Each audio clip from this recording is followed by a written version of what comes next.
Waiter! Yes, sir. Could I have a word? Would that be in addition to summoning me over, sir, or are you in fact backdating your request to include our initial introduction? I think in addition. In that case, sir, how can I be of help? Well, it's about my dessert. I quite understand, sir. Allow me to explain.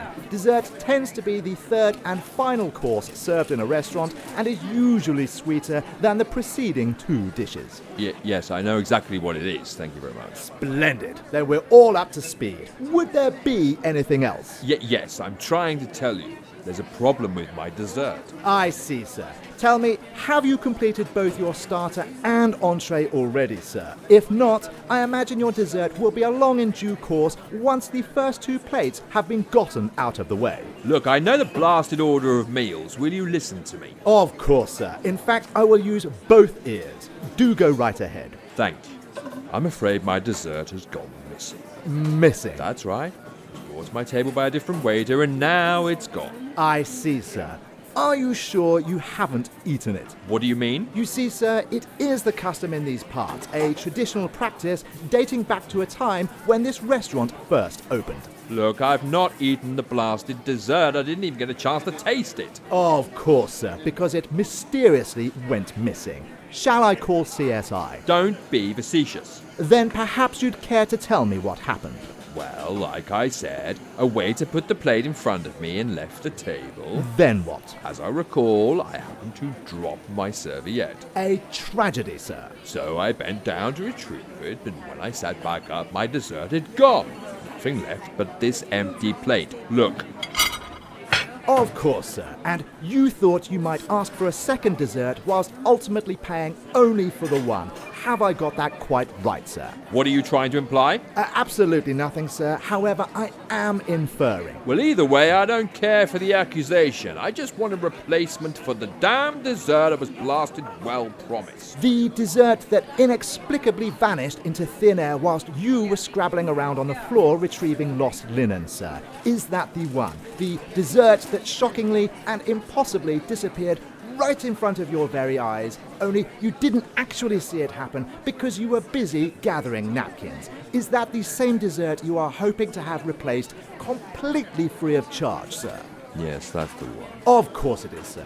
And just for the sake of my own morbid curiosity, what did you actually order?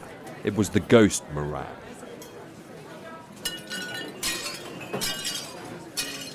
Oh dear God, sir. You ordered the ghost meringue. As a matter of fact, I did. I thought it looked like an intriguing dish to finish my meal. Are you all right? You've gone quite pale. No, sir. I'm afraid I'm not all right at all. In fact, do you mind if I sit down? Actually, I'm really not keen to prolong this any further. I was just hoping you'd replace my dessert. Thank you, sir. That's better. Oh, I see. Well, perhaps you'd like to finish my blasted wine, too. That's very kind, sir. Thank you. I have just had quite a shock.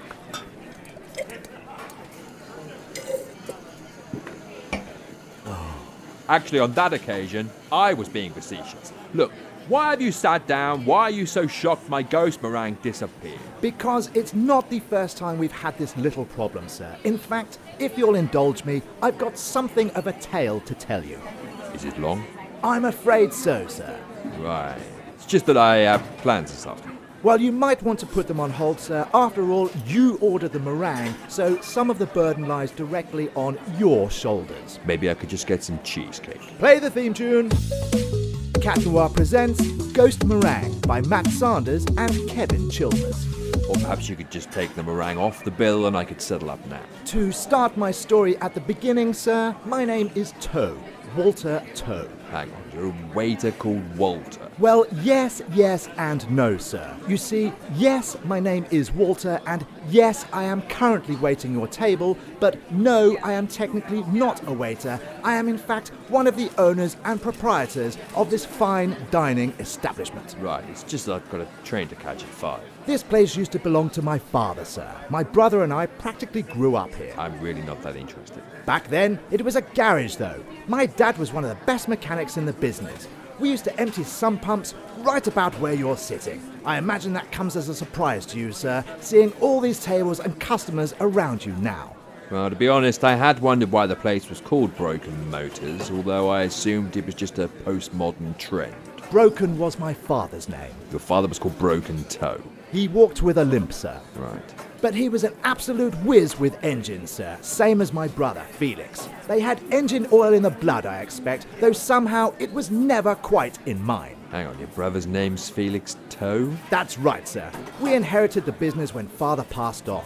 Came as quite a shock to Felix when I suddenly announced I was turning the garage into a restaurant. I imagine it did if cars are the only thing he's known all his life. Didn't he have a say in the matter? I am a year older, sir. Meaning? Meaning our father left me an extra 1% share in the garage due to my age, ultimately giving me controlling interest of the business. I can't imagine Felix took that well. Oh, good grief, not at all, sir. He was quite furious. Took me several weeks to calm him down, and then a good few months to teach him how to cook. Yes, but what's all this got to do with my ghost meringue? I am getting to that, sir, though I am going to have to use flashbacks. Oh, for crying out loud. Look, can't I just get the blasted bill? No time, sir. The flashback is starting. Felix, where are you? Oh, I'm in here, Walter. I was just in the kitchen. Splendid. Front of house is looking ship-shape and set to open. Tell me, how is everything out back? I think we're ready to go. It's just that... It's just what? It's just that I can't find the meringues. Whatever do you mean you can't find them, Felix? We made 180 meringues only this very morning. You were present whilst I instructed you how to bake them. Yes, Walter, I remember. Only they're not here now. I see. And have you checked the belongings, bags, purses, and pockets of all the kitchen and table staff? I did, Walter, I did. It was the first place I looked, but I didn't find a single meringue on any of them. And did you check all their teeth for meringue stains? Yes, I did that too, Walter. I lined them all up and searched their mouths one by one, but again, nothing.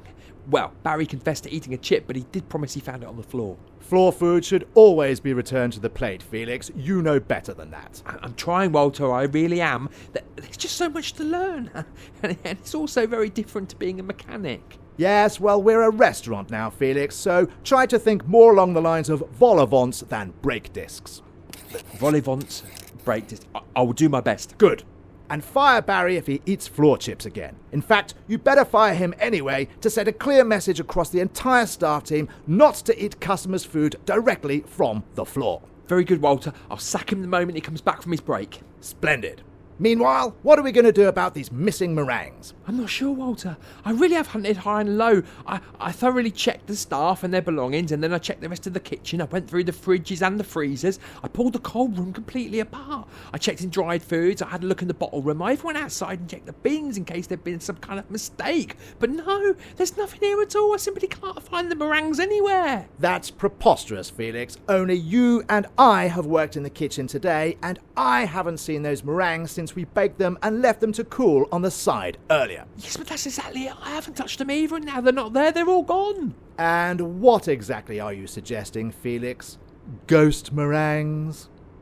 Well, to be honest, Walter, I really can't think of any other logical answer at this moment. Then let me check for you, Felix. Once again, Big Brother needs to step in and take charge of the situation. It's not that, Walter. It's just, I really can't think how they vanished.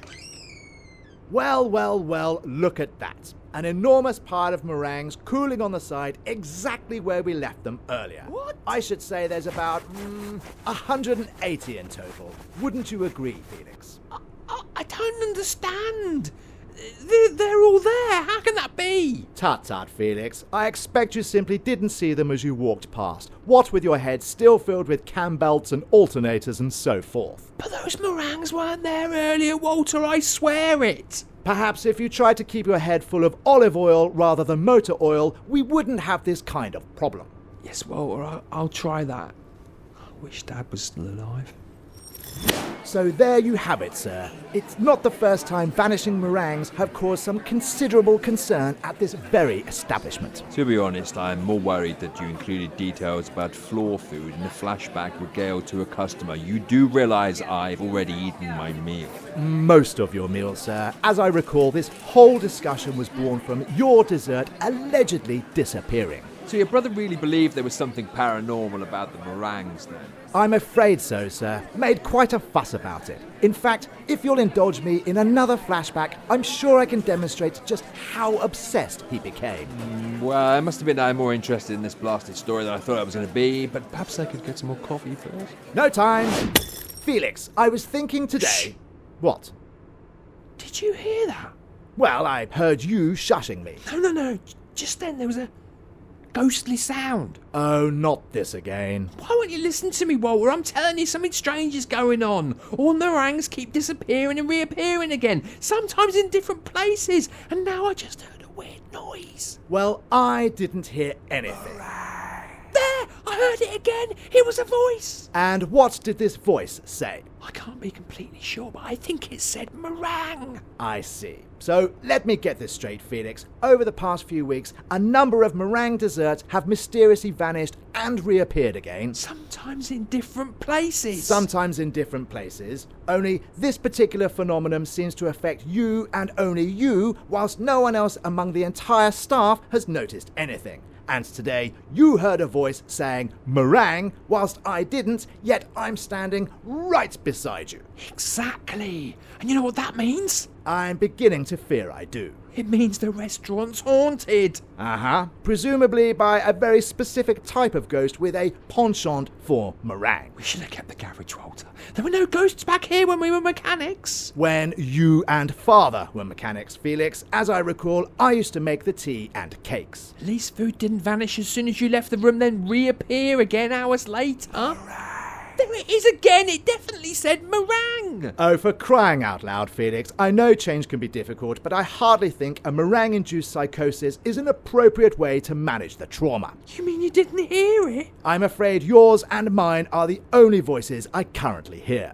Perhaps I am going mad then. Look, what if I brought a couple of people in to see if they can find any evidence of this ghost lark? But if they can't, I'm going to look crazy. That's true. But, on the other hand, they're a pair of professional paranormal investigators, or so I'm led to believe, so if they think there's a ghost here, then perhaps it would lend credibility to your meringue-centric phenomenon. What do you think? I think it's a brilliant idea, Walter. Who are you going to call? These guys. Dave, what was that? Oh God, Jodie, get out! I'm Jodie Foster, I'm 58, I'm from Little Pickenham, and there hint much I don't know about ghosts. I'm Dave Foster, 62, from Little Pickenham. I suppose I'm what you might call a tech expert. I've been helping Jodie frighten ghosts for over 35 years. And together we're Ghost Frighteners. Me, more. Me, more. Are you going to start, Jodie? Well, I'm waiting for you to give me the coup. I did give you the cue, I lowered my arm. No, Dave, you said you were going to raise your arm. No, I said I'd point the microphone to you, and when I hit the record button, I'd lower my arm to cue you in.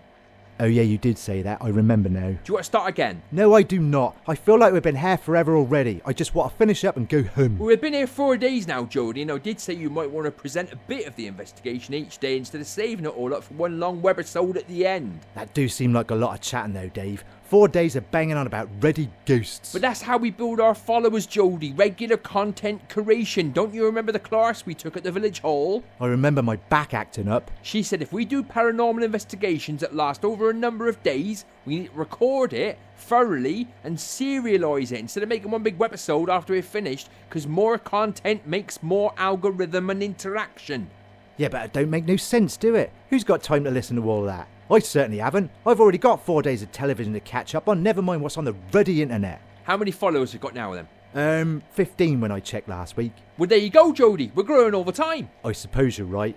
And recording certainly would have helped sitting around here each day, getting cold and bored and numb-ready bum. Let's do it next time then. But for now, why don't you introduce the webisode? Good idea, Dave. Hello, listeners. That's Jodie. Welcome to another terrifying episode of Ghost Shockers. Ghost Frighteners. Ghost Frighteners, where we hunt down the world's most scariest ghosts and shock them away. Frighten them away. Frighten them away. Dave, are you sure we're not called Ghost Shockers? Check your t-shirt, Jodie. Oh yeah, Ghost Frighteners. Well, tonight, Dave and I are in some restaurant that's supposedly haunted. Say hello, Dave. Hello? Oh, you didn't say hello, Dave. You told me to stop doing that. Yeah, but I didn't think you actually would. Do you want me to start doing it again? No, look, why don't you just tell everyone where we are this week? Well, listeners, for the last 4 days and 4 nights, Jodie and I have been conducting a feature-length investigation at the reportedly haunted Broken Motors restaurant, just off a slip road near Aldi. 4 ready days. No wonder my hands are flaring up. What's been the problem then, Dave? Well, you probably got a touch of chill sitting next to the freezer for so long. No, not my arthritis. I mean, what's wrong with the ready restaurant? Well, it's very interesting, Jodie. So there's these 2 brothers who own and run the place together. Right. One of them thinks there's no paranormal phenomenon or ghostly activity here at all. I see. Right. But the other one thinks he's being plagued by a ghost who keeps moving meringues around and whispering the word meringue. Have you ever heard anything so stupid? What do you mean? I mean ready ghost meringues, Dave. Whatever happened to Amityville? Why can't we get jobs like that? I think there's a lot of people investigating ghosts now, Jodie. We just have to take what we get. It's why we need to grow our followers. Fair enough. What about hair then? Well, after conducting 4 days of intensive, rigorous testing, including putting cameras on meringues, continuous monitoring of EMF and temperature patterns, and using the spectroscope thoroughly in every room in the building, I'd have to say no. This restaurant's definitely not haunted. Can you imagine it, listeners? Not even a missing meringue. Shame, really. I was hoping to find a ghost in the kitchen. Hey, never mind about that. What about me? 4 days I've been sitting around waiting for my IBS to act up, and we don't even have a ghost to shock on a show called Ready Ghost Shockers. Ghost frighteners. Ghost frighteners. I'm afraid it's the way it goes, Jodie. Some places are haunted, some places aren't. Our job's to find out which is which. Yeah, but it don't make for a good webisode, do it? Are you absolutely sure there's no ghost hair? I'm absolutely certain, Jodie. No foods appeared or disappeared. No motion sensors have been triggered. We've caught no EVP, either meringue-based or otherwise. And the only time the kitchen camera was activated was when you went to make a cheese sandwich, remember? I thought no one was looking. Other than that, I declare this restaurant to be officially ghost-free. Right then. I suppose we better go tell the owners. Don't you want to wrap up the webisode first, Jodie? Oh yeah, good point. Well then, listeners, you heard it here first. The Broken Motors restaurant is officially not haunted. I've got no idea what's going on with their appearing and disappearing meringues, but Dave and I have found out that's definitely not ghosts. Join us again next time, where hopefully things will be far ready scarier than sitting in this ready kitchen. Goodbye for now. Say goodnight, Dave. Good night, Dave. No, damn it, Dave. What? You said you wanted me to do it again. No, Dave, I said...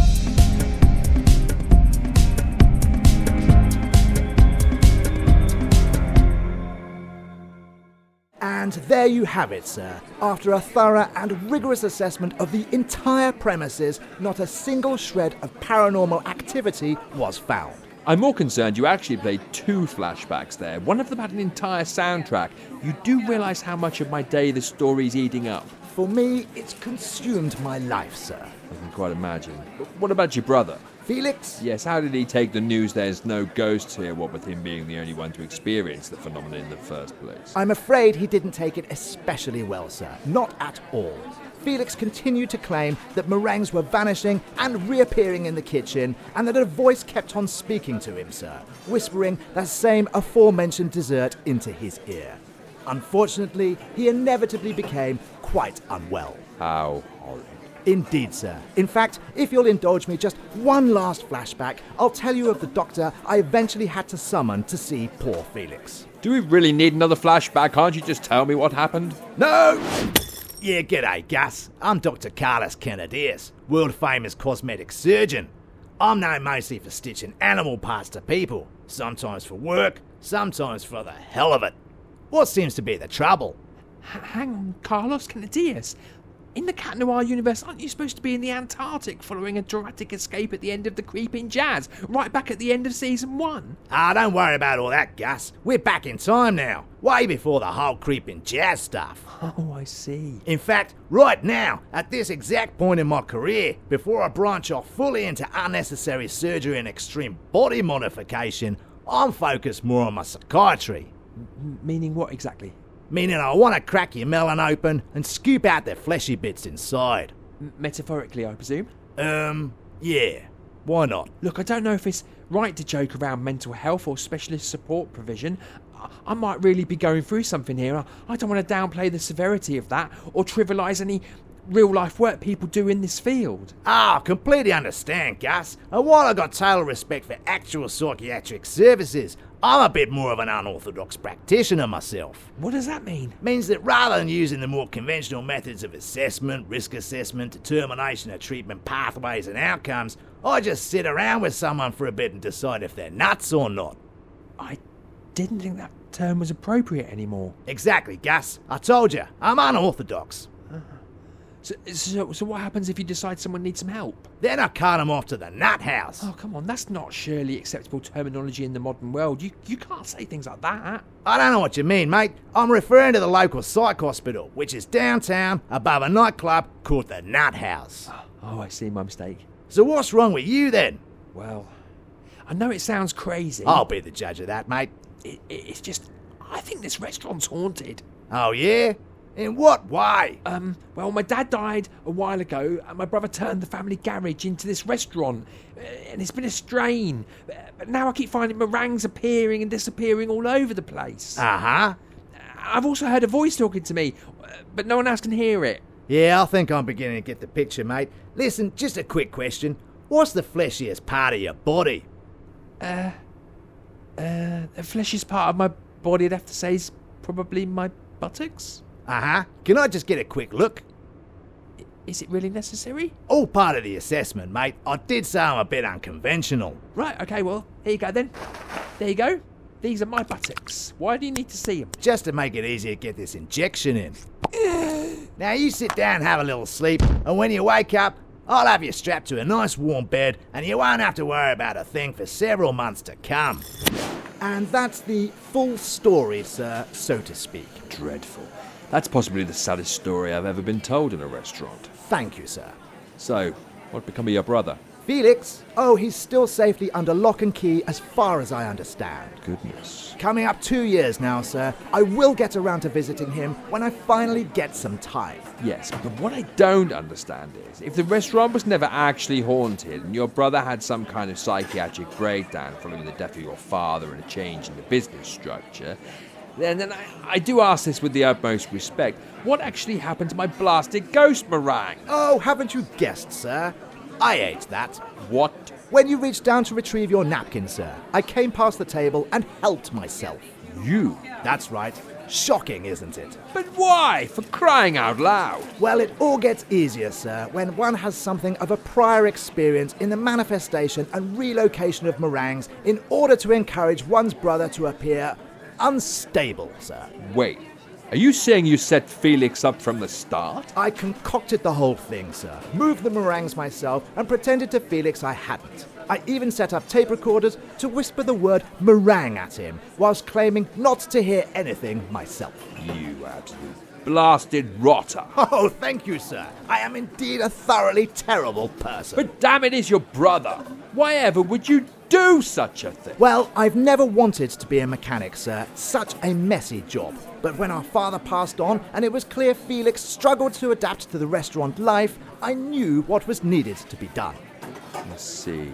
Why are you telling me all of this? Because it's such a diabolical story, sir. Worthy of Dickens, I think. So I changed the meringues to ghost meringues on the menu, and whenever anyone orders one, I try my best to steal it, simply to relish in the retelling of my truly Machiavellian tale. Well, I'm afraid you may have told the wrong person today. And how's that, sir? What exactly are you going to do about it? Mr. Toe, my name is Simon Pieman. I represent Pieman, Thyman and Hyman Solicitors, and I'm here to inform you I've been working on behalf of your brother for the last 3 months. You're obsessed with the names of my family members, though your name is Simon Pieman, sir.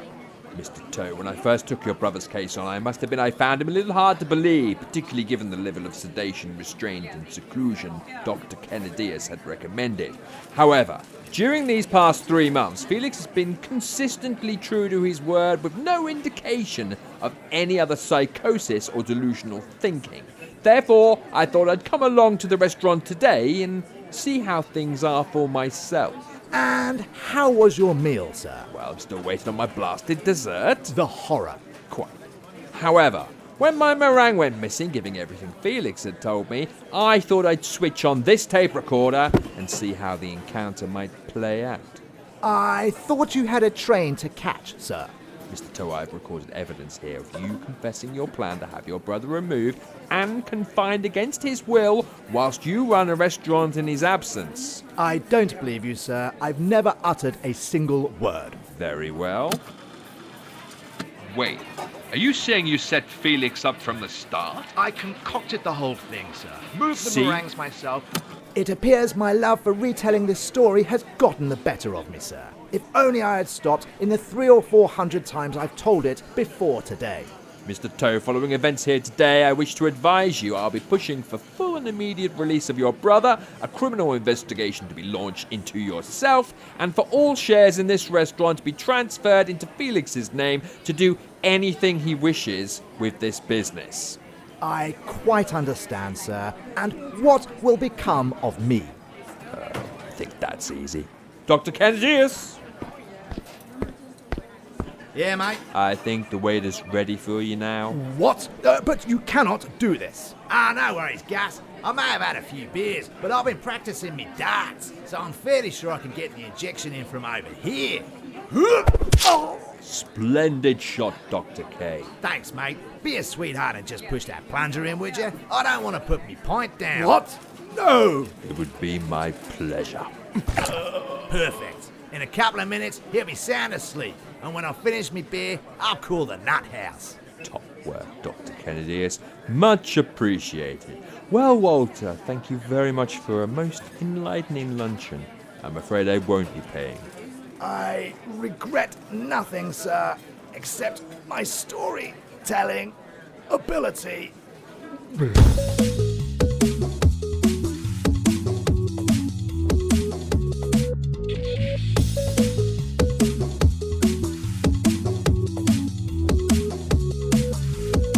You've been listening to Ghost Meringue, written, produced, recorded, and edited by Matt Sanders and Kevin Chilvers. Promotional material by Laurie Stone. If you enjoyed this episode, then give us a like, follow, and subscribe wherever you heard us. And don't forget to follow us on Instagram at Cat Noir Podcast. Join us again next time for a whole brand new story. Bye for now.